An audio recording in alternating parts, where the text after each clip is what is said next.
Selamat pagi semuanya anak-anakku yang dikasihi di dalam Tuhan kita Yesus Kristus. Kita sangat bersyukur hari ini kita boleh belajar. Oleh kemurahan Tuhan, kita boleh melanjutkan setiap kegiatan kita hari lepas hari. Anak-anakku yang dikasihi dalam Tuhan kita Yesus Kristus, kalau kemarin kita sudah belajar tentang bagaimana peran Roh Kudus dalam kehidupan kita, dan di bab 4 ini, kita akan belajar mengenai tentang hidup dalam kesetiaan.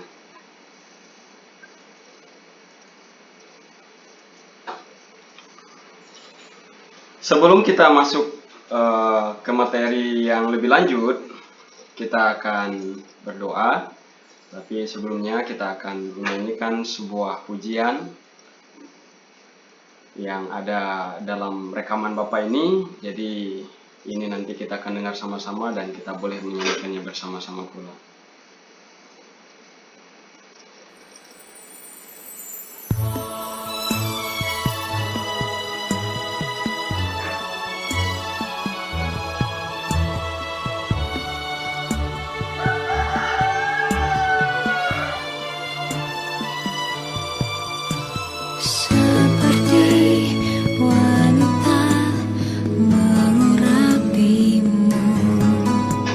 Menangis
Ya, ini adalah sebuah pujian yang sangat inspiratif bagi kita, di mana pujian ini mengandung makna yang luar biasa bagi kehidupan kita. Setia sampai mati, itulah sebenarnya pengajaran Kristus Yesus yang luar biasa bagi kehidupan kita, khususnya untuk anak-anakku sekalian dan kita semua.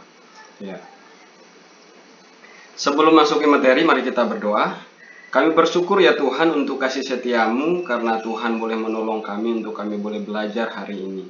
Mampukan kami, anak-anakmu yang saat ini, kami semua yang belajar saat ini Tuhan. Kiranya Roh Kudus memampukan kami semua, sehingga apa yang kami pelajari tidak berlalu begitu saja, melainkan boleh menjadi fondasi bagi hidup kami. Terima kasih Bapa, di dalam nama Yesus kami berdoa, haleluya. Amin. Ya, mari kita lihat materi kita tentang hidup dalam kesetiaan. Ya, hidup dalam kesetiaan ini, kalau anak-anakku bisa pahami, ini gampang disebut, tetapi pada dasarnya sulit untuk dipraktekkan. Ya.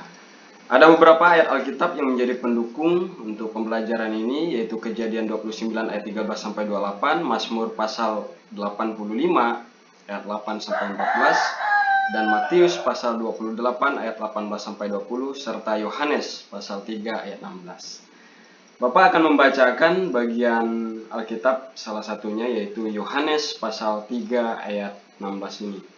Saya rasa anak-anakku sudah memahaminya, bahkan sudah menghafalinya, bagian ayat Alkitab ini, yang berbunyi demikian.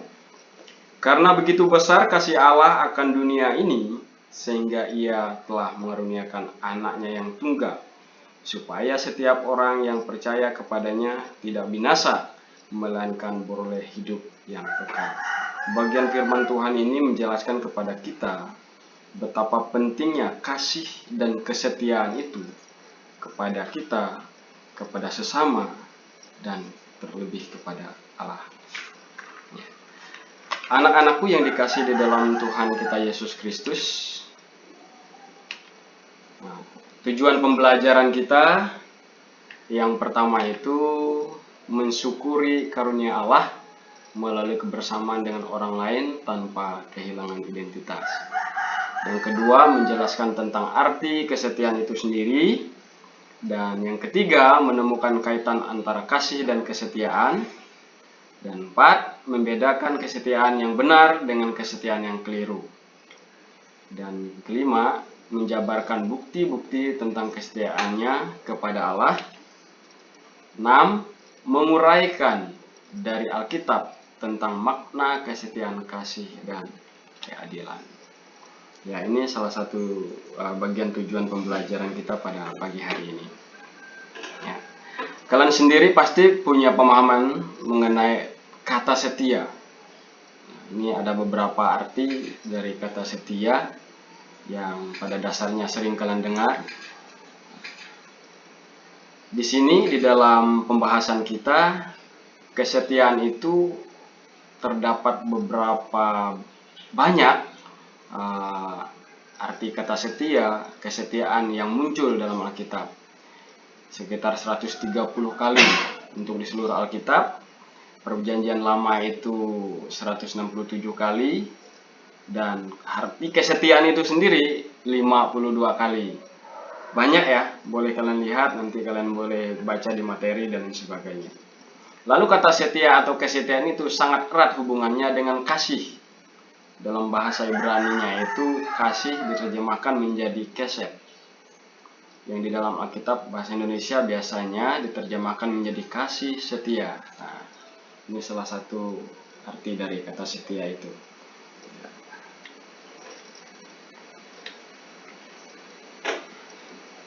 Ada beberapa pandangan para ahli mengenai arti kata setia itu sendiri. Kalian bisa lihat di sini. Nah, salah satu yang Bapak ambil di sini adalah dari Dr. Hasan Abduh, yaitu seorang dosen jurusan pendidikan, mengatakan bahwa kesetiaan adalah ketulusan tidak melanggar janji atau berkhianat, perjuangan dan anugerah, serta mempertahankan cinta dan menjaga janji bersama. Kesetiaan berarti perjuangan, anugerah, pengorbanan, dan keabsahan. Bapak rasa pendapat para ahli ini hampir sama dengan apa yang kita pahami, dengan hal-hal yang sehari-hari, dan terlebih yaitu dengan apa yang terdapat di dalam Alkitab. Karena di situ dikatakan yaitu ada anugerah, ada pengorbanan, dan kesabaran. Nah, ini jelas secara teologis ini membahas tentang kesetiaan yang luar biasa. Karena ada pengorbanan. Setiap ada tindakan kita yang berkaitan dengan kesetiaan, berarti kita harus mengorbankan waktu kita, tenaga kita, pikiran kita. Ada kesabaran di situ. Dan anugerah. Anugerah itu yang pasti itu dari Tuhan, yang memampukan kita supaya kita kuat dan mampu menjalankan hidup ini dengan penuh kesetiaan.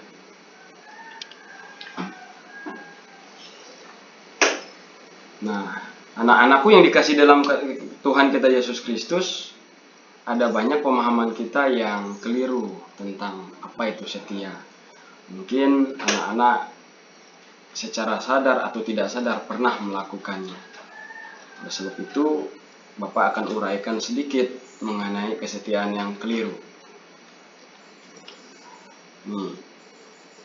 Ini salah satu contoh kesetiaan yang keliru, yang selalu mengutamakan solidaritas, solidaritas teman, seolah-olah setia dengan teman, padahal ini hal yang keliru. Salah satunya tawuran. Di antara kalian pasti ada yang suka tawuran. Kalau memang tidak ada, kita sangat bersyukur. Tawuran itu dianggap sebagai bentuk kesetiaan bagi anak-anak. Terkadang hal itu muncul seperti itu. Ini bentuk solidaritas katanya. Kalau kita tidak tawuran, nanti kita tidak setia dengan teman. Nah, ini hal yang clear. Lalu yang berikutnya adalah perkelahian dengan mengeroyok. Nah, ini kan biasa juga nih terjadi dengan anak-anak. Nah, sebab itu kalian harus benar-benar jeli dengan apa itu tentang kesetiaan. Jangan sampai istilahnya perkelahian yang mengeroyok teman dan sebagainya, justru itu dianggap kalian setia, padahal itu salah. Dan yang ketiga adalah perbuatan-perbuatan negatif seperti minum mabuk dan lain sebagainya. Nah, ini biasa terjadi dengan anak-anak. Biasanya muncul kemauan kalau sudah berkumpul dan sebagainya, sehingga itu membuat kita seolah-olah setia, padahal itu bukan, ya. Lalu ada melakukan hubungan seks bebas, pergi ke tempat-tempat pelacuran dan sebagainya. Nah, ini mungkin tidak ada di tempat kita, tetapi istilahnya ada anak muda yang seperti itu. Ya.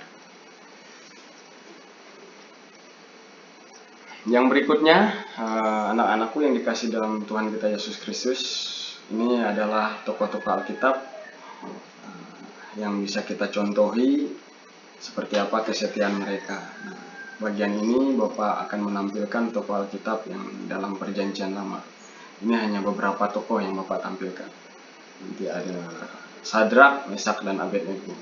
Saya rasa anak-anak sudah mengetahui ini semua, sudah membacanya. Perlu Bapak jelaskan lagi, Sadrak, Mesak, dan Abednego ini adalah anak muda yang luar biasa, yang pada dasarnya sangat kuat tentang prinsip keagamaannya. Mereka tidak mau mendengar kata raja pada waktu itu, dalam arti kata karena mereka setia hidup di dalam Tuhan, setia hidup dalam pengajaran Allah mereka, sehingga mereka tidak mau untuk mendengarkan, bukan tidak mau mendengarkan, tetapi tidak mau untuk mengikuti suruhan raja, artinya aturan-aturan raja yang pada waktu itu menyuruh mereka menyembah berhala dan lain sebagainya. Ini salah satu bentuk kesetiaan yang luar biasa kalau menurut Bapak. Yang berikutnya ada Daniel. Sama dengan cerita Sadrak, Mesak, dan Abednego, Daniel juga tetap setia kepada Allah. Dia tidak mau untuk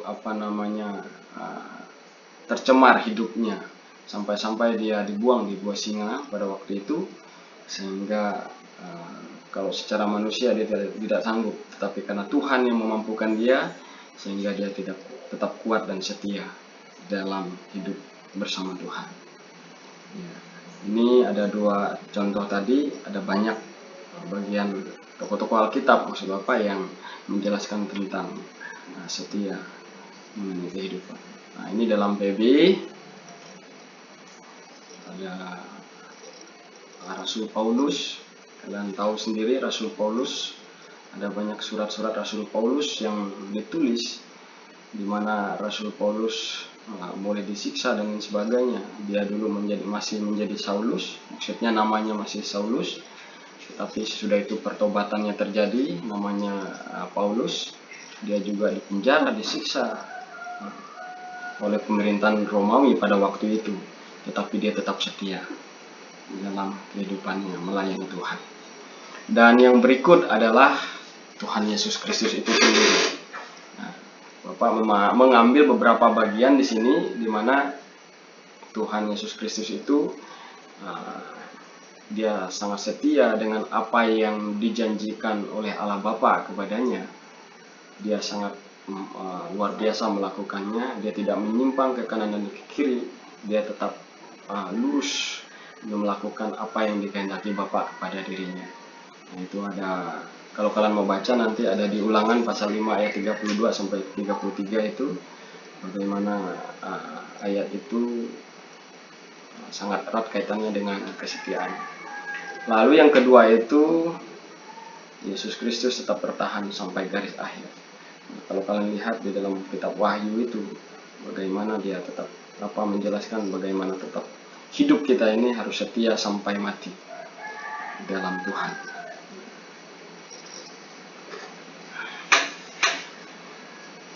Nah, ini ayat-ayat Alkitab yang berkaitan dengan kata setia. Kalau kalian lihat nanti ada banyak itu. Ada 2 Tesalonika pasal 3 ayat 3. Tetapi Tuhan adalah setia, Ia akan menguatkan hatimu dan memelihara kamu terhadap yang jahat. Ada banyak lagi, ada Ratapan pasal 3 ayat 22 sampai 23. Ada Mazmur pasal 143 dan yang lain sebagainya. Ya. Nah, ini kesetiaan dalam Alkitab yang bisa Anda tiru dalam kehidupan sehari-hari. Nah, ini bukan hanya kita belajar teorinya saja, tetapi mesti kita harus lakukan dalam hidup kita. Nah, yang pertama itu kokoh. Kalian pernah mendengar tentang perumpamaan pohon berakar, bertumbuh, berbuah dalam Tuhan. Nah, itu artinya kokoh. Yang kedua, tidak berubah. 3, tulus, dapat dipercaya, taat, pasti, dan benar. Ya. Sebagai rangkuman bagi kita, ini boleh Bapak baca di sini. Kesetiaan adalah sebuah konsep yang sangat penting dalam kehidupan sehari-hari. Kesetiaan ditemukan dalam hubungan antara seseorang dengan orang lain, dengan keluarga, orang tua, dengan komunitas atau kelompok yang lain, dengan negara, dan juga dengan Tuhan. Kesetiaan dapat kita lihat dalam kesediaan seseorang membela atau menolong orang lain, mengasihinya, dan kesediaannya untuk tidak meninggalkan pihak yang lain. Ya. Mungkin sampai di sini pembelajaran kita. Mari kita berdoa. Kami bersyukur ya Tuhan untuk kasih setiamu. Tuhan boleh menuntun pelaksanaan pembelajaran kami hari ini. Tuhan tolong kami sehingga kami boleh melakukan setiap apa yang kami pelajari. Anak-anak Tuhan yang pada saat ini belajar, Tuhan juga sertai. Terima kasih Bapa, di dalam nama Yesus kami berdoa. Amin.